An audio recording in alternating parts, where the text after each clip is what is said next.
Good morning, Richmond High. My name is Star, and this is the Morning Weekly News. Buenos días, Richmond High. Mi nombre es Marvin y este es el Noticias Semanal de la Mañana.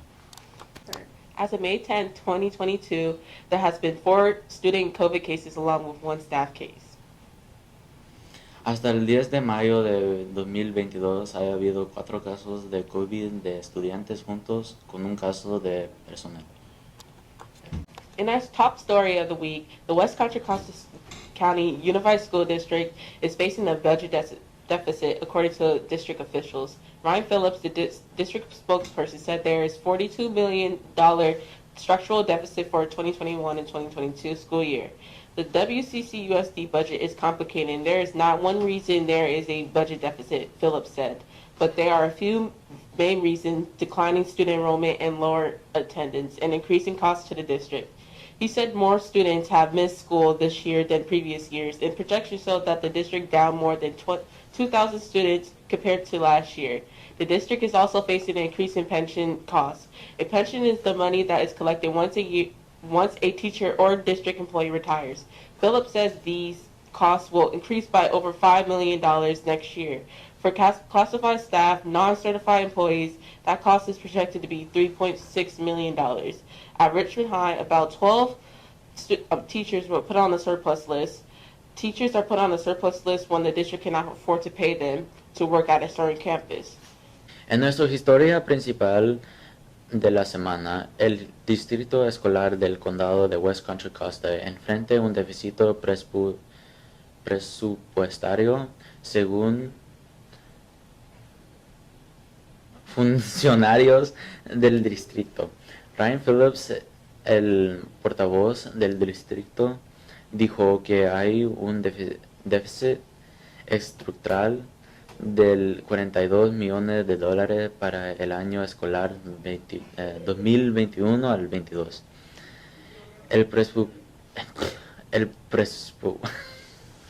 Dijo Phillips, pero hay algunas razones principales de disminución de la inscripción de estudiantes y menor asistencia y aumento de los costos para el distrito. Dijo que más estudiantes han faltado a la escuela este año que en años anteriores y las proyecciones muestran que el distrito ha pedido más de 2,000 estudiantes en comparación con el año pasado. El distrito también enfrenta aumentos en los costos de pensión. Un pensión es el dinero que se recuerda una vez que un maestro o empleado del distrito se jubila.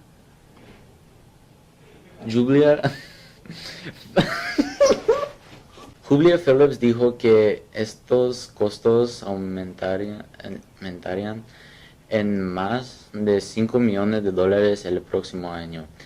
Para el personal clasificado, los empleados, los no certificados, esos costos se proyectan en $3.6 millones. En RHS, unos 12 maestros fueron incluidos en una lista de superávit.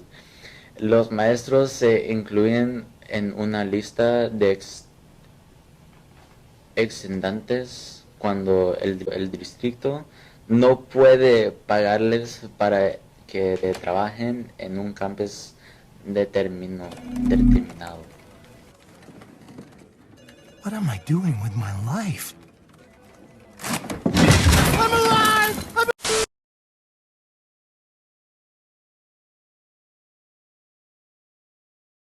The internet went down this morning. How does it affect you and your teaching? So again, I do everything online on Google Classroom, so students won't have access to anything on Google Classroom. They can't turn in their OSLOs, their worksheets, and their missing assignments. They can't work on their projects. Also, since they have a final project that's due in 3 weeks. So what I did is I had to improvise, so I used my own PowerPoints that I've had as a backup. How do you feel about the Wi-Fi being down? I feel like I'm lucky that I have first period prep because you're watching the improvisation and the adaptation right now in live action, and as you can see, I'm privileged to not have 30 young people looking at me while I'm trying to figure it out. Will you be improvising on how to work without the internet? Improvising, well, I think I would be if I were teaching right now in this period, but luckily I have this period to not improvise as much, but just sort of adapt plans. So I think it's an opportunity to get y'all with some pencil and paper, do something tangible, be able to have some discussion, maybe do some Four Corners activities or something like that to get y'all moving and just talking to each other. And at the same time, I might just end up using my hotspot to put slides up and still facilitate the space that way. Do you think the Wi-Fi will be back anytime soon? That's above my pay grade. I don't know the answer to that. Is there anything else you'd like to add? No, I just think, maybe, I know it can feel like really panicky for teachers to figure out, like, oh, I had this idea, I had this plan, and now I can't do it, especially because I know a lot of teachers put in a lot of work to, prepare those lessons. So it's unfortunate when you sort of get the rug pulled out from under you. And I'm trying to think of it from a positive point of view of like, maybe this is an opportunity for us to get our eyes off of the screens and just connect with one another more than we normally do. So I think it sucks, it's a pain, but I think everything's gonna be all right. It went down early this morning. How can we adapt to when this happens again? That's a great question. So you have, a lot of us have the fortune to live before the internet and to teach before the internet happened. I think teachers that are veteran and have had that experience know how to adjust pretty good. Going back to using the whiteboard to write down their agendas, going back to sometimes it hurts not to have a book, because then you have a book to refer to that's in front of you and in paper.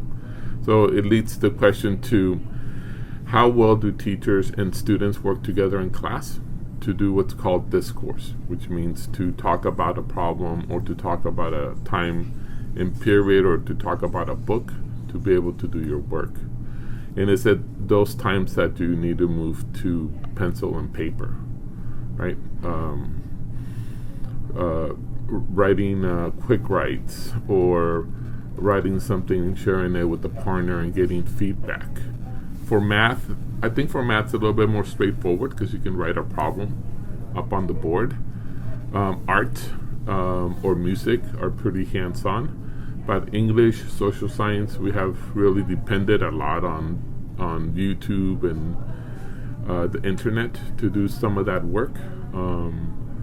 Is how teachers have the skills to kind of move back in time and use paper and pencil and use talking to each other to find to construct answers would be super important to do. Hello Richmond High, this is Zaragoza with two small messages for you guys. One of them is for seniors. Senior portraits, last week we began doing the senior portrait makeups. This is for any student that was not able to make it to their first portrait appointment with Prestige, with Life Touch. Last week we began doing some retakes. There was a schedule that was sent out in the email. There was a video that I sent out to you guys in that same email explaining the schedule. If you want to do a retake, you can also email me, see if I have some space to work you in the schedule. The students that are going to be taking their photos this weekend will be sent a message, a little notification. Actually, by now, you should have already gotten it yesterday on Thursday. And then we're also going to be making phone calls to confirm the appointments. The photos that I'm taking at the makeup last week, this week, and the following weekend, Those photos I am gonna sell to you guys in a series of packages. The packages start at $50. The photos that you took with Prestige, I am not allowed to sell to you. So if you want to buy those photos with Prestige, you have to go onto their website and try to look for the best package for you. However, I'll give you a tip. They have also what's known as a la carte, which means you can buy specific photos from them and not necessarily an entire package. So please, if you have any questions about senior portraits, come by my classroom, room 500, and I will help you out, figure out what the best deal for you is. And if you have any questions about the makeups, email me. The big thing right now is we want to know who is able to make it to the appointment and who is not, okay? The second announcement is about the Media Summer Program. This summer, we are launching our first Media Summer Program. We are inviting sophomores and juniors in the Media Academy to come in and take part of this opportunity. You guys can earn 5 elective credits towards graduation. Our aim for this project is to have you guys practice and to build a team with the summer so that you guys are able to build up your leadership skills, build up your photography skills, your video skills, graphic design skills, so that you guys are ready for the big projects that are coming ahead. If you have any questions about that, feel free to email me. We sent out a QR code for you guys to sign up. The more of you that sign up, the better, but it is capped to 30 students, 15 sophomores, 15 juniors, which will be 15 juniors and 15 seniors for next year. Again, any questions that come up, let me know. Send me an email or come by my classroom, room 500, and I'll try to answer your questions as best as possible. Thank you. All right, chicos, el primer anuncio para mis seniors es de que este fin de semana y la semana anterior y la que sigue, viernes y sábado, empezamos a tomar fotos de retratos a los seniors que se perdieron su primera cita, ¿ok? Si están interesados en salir en el anuario, por favor, vengan a su cita. Les mandamos un email con la lista correspondiente de todas las citas. Les vamos a mandar, ayer jueves les mandamos a ustedes un recordatorio y también vamos a hacer una serie de llamadas para confirmar sus citas. Es importante que sepamos quién va a poder venir a su cita y quién no, porque hay otros estudiantes que quieren tomarse una foto. En términos de paquetes y de precios, si se tomaron la foto con la compañía Prestige, yo no puedo venderles esas fotos. Yo puedo venderles las fotos que yo estoy tomando aquí en la escuela solamente. Entonces, si quieren tomar las fotos, si quieren comprar las fotos de ellos, por favor, vayan al sitio web de ellos. Pueden escoger un paquete si ustedes gustan, o también hay lo que se llama a la carte, para que escojan ciertas fotos solamente y sale más barato. Yo también estoy ofreciendo mis propios paquetes que empiezan a $50. Si hay preguntas, por favor, mándenme un correo o vengan a mi salón 500 y les podré ayudar.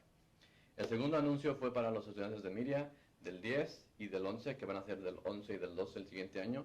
Este año empezamos un programa de verano para ellos, donde queremos ayudarlos a impulsarlos en sus habilidades de liderazgo, de diseño, de fotografía, de filmar video. Entonces, si estás interesado en ser parte de este programa, por favor, llena el formulario a través del código QR que les mandamos para que sean parte de este programa. Y si hay preguntas, como todo, vengan a mi salón 500 y les intentaré ayudar. Gracias. Hello, my name is Star, Hola, mi nombre es Paola. and this is the RHS Weekly Sports. Yeah, you're supposed to say it with me. Oh. And Yes, this is esa the es la noticia RHS de Weekly deporte. Sports. In tennis, the Oilers crashed out of the North Coast Section playoffs in Brentwood last weekend. After an impressive performance to win the T-Cup playoff doubles category, the Child brothers, Austin and Dustin, lost to Castro Valley in the first round of the tournament.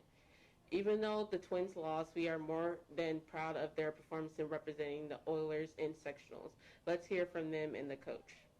En tenis, los Oilers quedaron fuera de los playoffs de la sesión de la Costa Norte en Brentford el fin de semana pasado, después de una acción impresionante para ganar la categoría de dobles de los playoffs de TCAL. Los Chow Brothers, Aston y Dustin, perdieron ante Castro Valley en la primera ronda del torneo. Aunque los gemelos perdieron, estamos más que orgullosos de su desempeño y representar a los Oilers en las secciones. Vamos a oír de su entrenador. Hello, I am Austin. And I'm Dustin Chow. How would you describe the tennis season? Tennis season for us was pretty fun. I guess I would describe it as like a team family thing. Okay. How about you, Dustin? I'd say that it was challenging. I mean, we had a lot of bodies. Like we had people on the court, and it was just an overall an adventure. I think by far the funniest year, but I don't think the best year I ever had. But it was up there in my rankings. What was the highlight of the season? I think the highlights was like us. I don't know, getting a team win for sure, but mainly like going out to eat and then like it'd be hella funny. Yeah, you just gotta be there to see it. How about you, Austin? Same thing, going out to eat and the funny stuff we do. You know, that was the highlight of the year. Like we literally tried to bring Richmond into tennis. You know, everywhere we traveled, so it'd just be extra funny. Okay. How did the tournament go? What? How did the tournament, your last tournament for North Coast section, whatever it is? I mean, I'm gonna just say off the bat we lost, but I think the experience was good.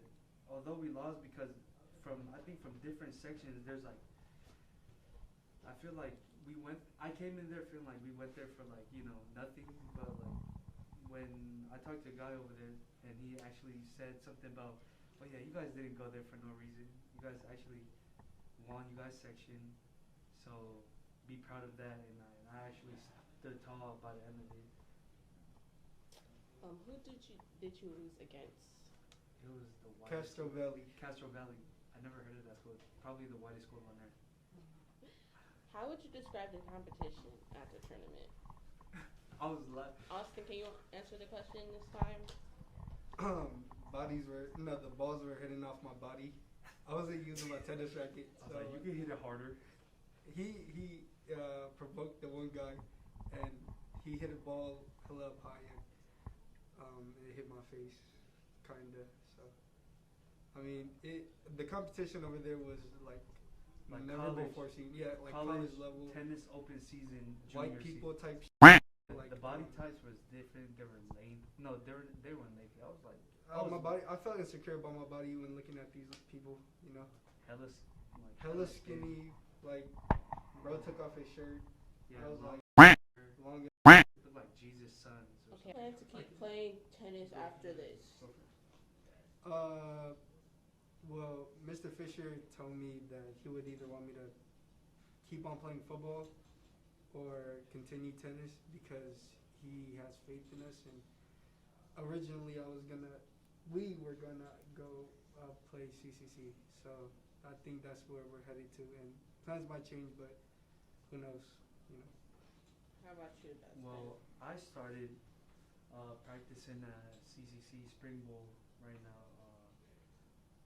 I guess tennis clubs. I guess if there's any at CCC, I heard that there's hardly none, but they've been wanting to open up a program.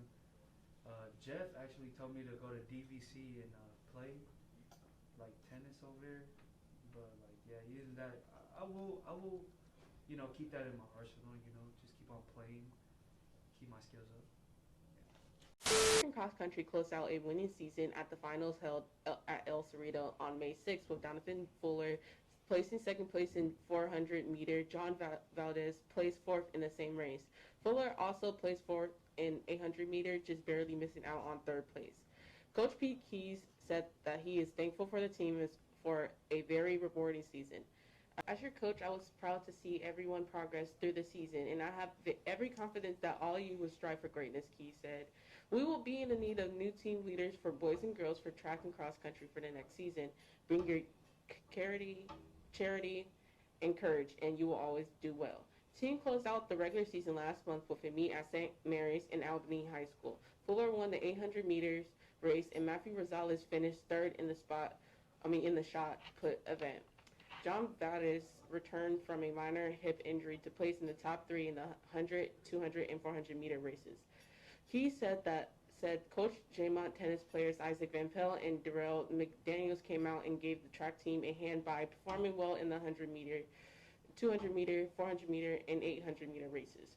Their efforts were very much appreciated, he said. In mid-April, Fuller sealed double wins in the 800 and 1600 meter race, with the Rosales twins notching at second and third place, finishing the shot put of competition. Keys wanted to give Matthew Rosales a special shout out for competing with a minor hip injury. Let's hear from some of the track stars about their outstanding performance this season and what lies ahead of them. Track and cross country cerró una temporada ganadora en las finales celebratorias en el Cerrito High School el 6 de mayo, con Donovan Fuller en segundo lugar. En los 400 metros, John Valdez quedó en cuarto en la misma carrera. Fuller también ocupó el cuarto lugar en los 800 metros y apenas perdió el tercer lugar. El entrenador Pete Keys dijo que está agradecido con su equipo por una temporada muy gratificante. Como su entrenador, estaba orgulloso de ver a todos progresar durante la temporada y tengo plena confianza en que todos ustedes lucharán por la grandeza, dijo Keys. Necesitaremos nuevos líderes en el equipo para Boys and Girls, para Track y Cross Country, para la próxima temporada. Trae tu caridad, humildad y coraje y siempre te irá bien. El equipo cerró la temporada regular el mes pasado con un encuentro en St. Mary's y Albany High School. Fuller ganó la carrera de 800 metros y Matthew Rosales terminó tercero en el evento de lanzamiento de peso. John Valdez regresó con una lesión menos en la cadera, pero ubicarse entre los tres primeros en la carrera de 100, 200 y 400 metros. Keys dijo que su tenista del entrenador Jaymont, Isaac Van Pelt y Darrell McDaniels le dieron y ayudaron al equipo de atletismo al desempeñarse bien en la carrera de los 100 y 200, 400 y 800 metros. Sus esfuerzos fueron muy apreciados, dijo Keys. A mediados de abril, Fuller selló dobles victorias en la carrera de 800 y 16 metros, con los gemelos Rosales logrando un segundo y tercer lugar en la competencia de lanzamiento de peso. Keys quiere darle un reconocimiento especial a Matthew Rosales por competir con una lesión menor en la cadera. Escuchemos algunas de las estrellas de la pista sobre su desempeño sobresaliente esta temporada y lo que espera. Hi, my name is Donovan Karan Fuller. I'm in 10th grade and I'm captain of the cross country and track teams. How would you describe the track season? This track season, I mean, it was certainly a step up from last year, in my opinion, because last year we didn't really do anything too special, but this year we won a lot. So that's pretty good. Okay, what was the highlight? The highlight, I mean, to be honest, I feel like for me personally, the highlight of the season was our last meet, which is on Friday, May 9th, I believe. And then in the TCal League Championships, I set a new personal record for myself in the 400, which was 55 seconds. How did your last track meet go? My last track meet went pretty good. That was the last one where I set that new record. So yeah. How would you describe the competition? The competition is really steep. The schools around us, they have programs that have been around like for way longer than us, and so I feel like their coaching staff has been here longer. So yeah. Do you plan to keep playing track after it ends? Yes, I do. Is there anything else I didn't ask? You want to get some I want students to come out for track and cross country next year because we need you guys. The only way this whole thing is going to get even better is if we have more runners on our team. We came pretty close this year to going to Bayshore. So next year, got to do it. Got to pull through. But it cannot happen without you guys. So that's it from me. Softball team season has come to an end, losing to De Anza on Friday in the second round of playoffs. The Oilers ended the regular season with a 3-10 record and a 2-10 record in conference play. La temporada del equipo de softball ha llegado a su fin, perdiendo ante De Anza High School el viernes en la segunda ronda de los playoffs. Los Oilers terminaron la temporada regular con un récord de 3-10, un récord de 2-10 en juegos de conferencia. At the loss against the Dons, we're proud the team made it to the second round of playoffs. Hope to have you there again next year. A pesar de la derrota contra los Dons, estamos orgullosos de que el equipo ha llegado a la segunda ronda de los playoffs. Espero tener ahí de nuevo el próximo año. Eso es todo. See you next week. Nos vemos la otra semana. See you next week. I'm never doing Spanish again.